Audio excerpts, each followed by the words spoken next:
Bonsoir à tous, bonsoir à toutes. Voilà, je viens me prononcer un peu sur la situation des soldats ivoiriens bloqués au Mali, pour ne pas dire arrêtés au Mali. Voilà. Jusqu'à présent, nous les Ivoiriens, nous n'avons pas la vérité.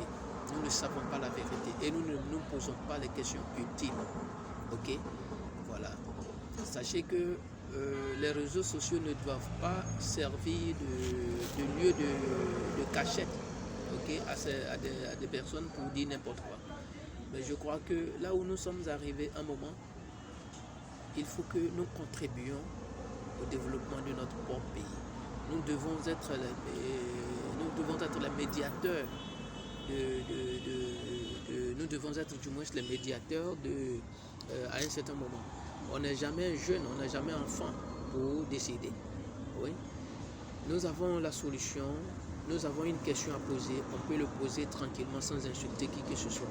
Et étant un enfant bien né, étant un monsieur, un jeune, parce que j'ai grandi maintenant, bien né, je crois que je peux contribuer au développement de mon pays. Voilà. Il y a une question que je vais poser aux autorités ivoiriennes. Je leur demande s'ils ne vont pas faire cela, alors c'est une erreur, c'est une entorse à la morale, c'est une entorse aux bonnes mœurs. Ok? Voilà. Les soldats ivoiriens ont été arrêtés au Mali. Vous, le président, vous envoyez des soldats ivoiriens au Mali pour une mission bien justifiée qui, selon vous, est sûre des autorités maliennes.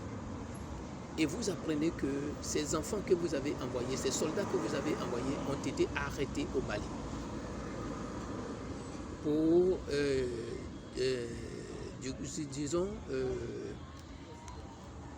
déstabilisation. Bon, on les accuse d'être allés au Mali pour déstabiliser le Mali. Alors, qu'est-ce que vous faites? Et ils vous ont appelé. Vous faites quoi? Étant donné que c'est vous qui les avez envoyés. Non, on ne les a pas envoyés pour... Non, c'est nous qui les avons envoyés, on vous a informé. S'ils ne sont pas informés, c'est que c'est peut-être une erreur. Alors, qu'est-ce que vous faites? Vous prenez un avion, vous constituez une délégation ivoirienne, des autorités ivoiriennes, qui se rendent directement au Mali, parce qu'ils sont partis d'ici. Alors, c'est vous qui avez la bonne explication pour aller dire, oui, nous les avons envoyés, c'est pour cela, c'est pour ceci, c'est pour cela. Donner la véritable raison, le véritable motif de leur présence au Mali, pour qu'on puisse les libérer. Alors vous ne partez pas, vous êtes en Côte d'Ivoire, vous lancez des pics, vous lancez des ultimatums. Attends, est-ce que quelqu'un est plus fort sur terre? Non, nous sommes tous dans le même monde, nous avons tous le même statut.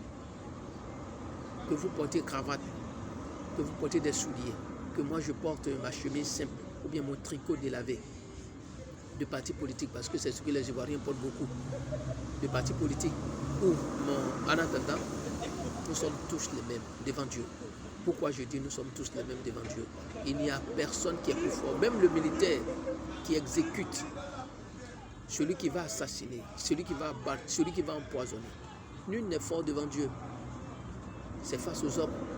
Mais ta force va jusqu'où? Puisque tu ne peux pas déplacer le ciel, puisque tu ne peux pas changer la couleur du ciel. Quand le tonnerre gronde, c'est là on voit qui est fort.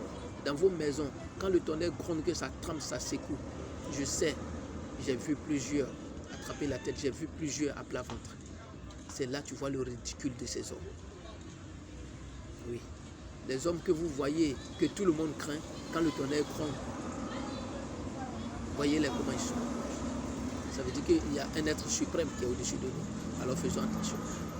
J'ai posé cette question. Est-ce que les autorités ivoiriennes ont constitué une délégation pour se rendre au Mali pour aller faire libérer ces soldats ivoiriens en donnant la véritable version, le véritable motif de leur présence au Mali? S'ils ne l'ont pas fait, sachez que c'est une entorse aux bonnes mœurs. Ok? C'est une faute grave dans la cohabitation, dans les règles de la cohabitation, dans la loi de la cohabitation. C'est une faute très grave. Alors les Ivoiriens qui sont en train de jaser, qui sont en train de condamner le Mali, les autorités maliennes ne cherchent pas à créer des antagonismes avec la Côte d'Ivoire. Non.